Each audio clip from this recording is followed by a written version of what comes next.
अस्सलामुअलैकुम दोस्तों की हाल चाल है जनाब। तुसी देखते पे हो अपना देश पंजाब टीवी ते मैं थोड़ा मेज़बान मोहम्मद नदीम खरल। सब तो पहले अपने चैनल को करना है सबसक्राइब ते बेल आइकन ते क्लिक करना है कि अच्छी ते बेहतरीन वीडियो का नोटिफिकेशन भरावां नूं मिलता रहे। भरा वेखते रहे अज लैके हाजिर होए जनाब। एक दूजन झोटी है या तीसरा सुआ सूई है अल्लाह के फजल नाल या सुवन वाली है। ये सारिया गल्लां मालक नाल साझे करांगे।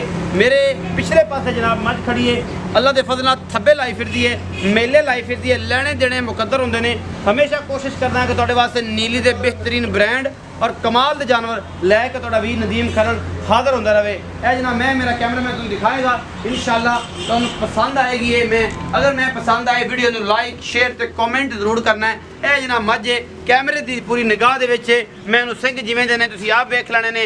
बाकी मैं बरीक किन्नी है तुसीं आप वेख लैनी है। मैं मेले लाई फिरदी है अल्लाह के फजल नाल। बाकी लैने देने मुकद्दर होंदे ने। अपना देश पंजाब टीवी की हमेशा अवलीन तरजीह रही है कि तुहाडे वास्ते नीली दे ब्रांड कढ़ के लैके हाजिर होइए। ए मैं जी डेढ़ी वाला थन लगे हुआ है, मुठ का थन है। अल्लाह के फजल नाल दिन किन्ने लैंदी है, 2 दिन 4 दिन 5 दिन 7 दिन ये मालक दसेगा। मेरे हिसाब नाल गब्बन है, बाकी मालक कंफर्म करेगा। ये मैं दे बारे पूरी जानकारियाँ मालक देगा। इसका की हिसाब किताब है। माशाल्लाह बड़ा खूबसूरत हवाना और फिट बाहर कड्डी फिरदी है। गल्लां गुल्लां नाल नहीं काम नाल कड्डी फिरदी है अल्लाह के फजल नाल। बाकी जनाब सोना है जिन्ना भी है ये डली है सोने की तुहाडे सामने लैके हाजिर होया तुहाडा वीर नदीम खरल। बाकी ये 2 दिन 4 दिन बरीक पुछल है, चंगी नस्ल जात वाली मैं नीली दी है, दूजन है या ये तीजन है ये मालक दसेगा सारिया सांझा।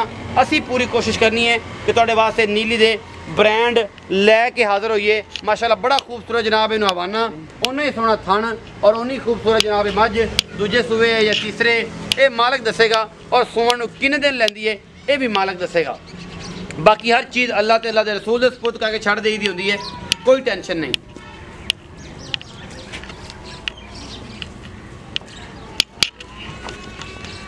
ले आओ जी वापस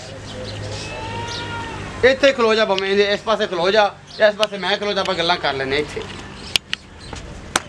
जी। आओ जी अस्सलाम वालेकुम। वालेकुम सलाम भाई जफर की हाल चाल? ठीक अल्लाह ठीक ठाक हो भाई जफर? मैं तुसीं लैके आए हो जी भाई। ये मैं किनवा सुआ सुंदी है ते किन्ने दिन लैंदी? तीसरा सुआ सुनदी। तीसरा सुआ सुंदी किन्ने दिन लैंदी?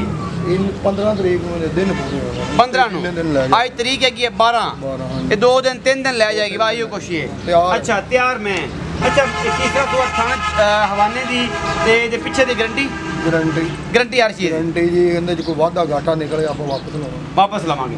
अच्छा मुहब्बत प्यार वाला मकूल या मुल करना है बस इंदे ये होवे कि सुन्नत पूरी वाली गल है, लेकिन लम्बे छक्के ना मारी। 3 लाख 20,000 ਇਹਦੇ ਵਿੱਚੋਂ ਕੋਈ ਲਾਡ ਪਿਆਰ ਕੋ ਸੱਜਣ ਭਰਾਵਾਂ ਦੀ ਮੁਹੱਬਤ ਥੋੜਾ ਘਣਾ हो जाएगा। घना नहीं होता दो चंगी बरीक बड़ी है। हाँ जी नस्ली बड़ी है, प्योर नीली दी है। अच्छा चड्डे तो वेख लो जिसम किवें मैं दा रेशम वर्गी है। अच्छा मुहब्बत प्यार वाला जरा मुल है थोड़ा 3,20,000 रुपए ਇਹਦੇ ਵਿੱਚੋਂ ਲਾਡ ਪਿਆਰ ਹੋ ਜਾਏਗਾ। ਕੋਈ ਸੱਜਣ ਆਵੇਗਾ ਤੇ इंशाल्लाह 3,20,000 रुपए डिमांड करते हैं जी। मुहब्बत प्यार बरीक हो जाएगा। सज्जन वेंदे पे ने अखां जड़ियां ने ओ कोई नहीं उन्होंने अल्लाह माफ करे नजर चंगी भली आंदी मैं पूरी जिस्म बिल्कुल रेशम वर्गी हैगी। 3,20,000 रुपए डिमांड है। मुहब्बत प्यार हो जाएगा। बाकी तुहाडे सामने सोना है पित्तल है चांदी है साड़ियां निगाहों तुहानूं विखाना है, बल्कि कैमरे की नजर ने तुहानूं दिखाना है। और बाकी जनाब तुसीं आप तसल्ली करनी है। थन दी याद रखेंगे वाकई में हैवाने दी हर चीज़ की गारंटी है। अगर जफर दी तो इंशाल्लाह साडी भी होएगी। अपना बहुत सारा ख्याल रखिया जे। मिलांगे अच्छे और बेहतरीन वीडियो के नाल।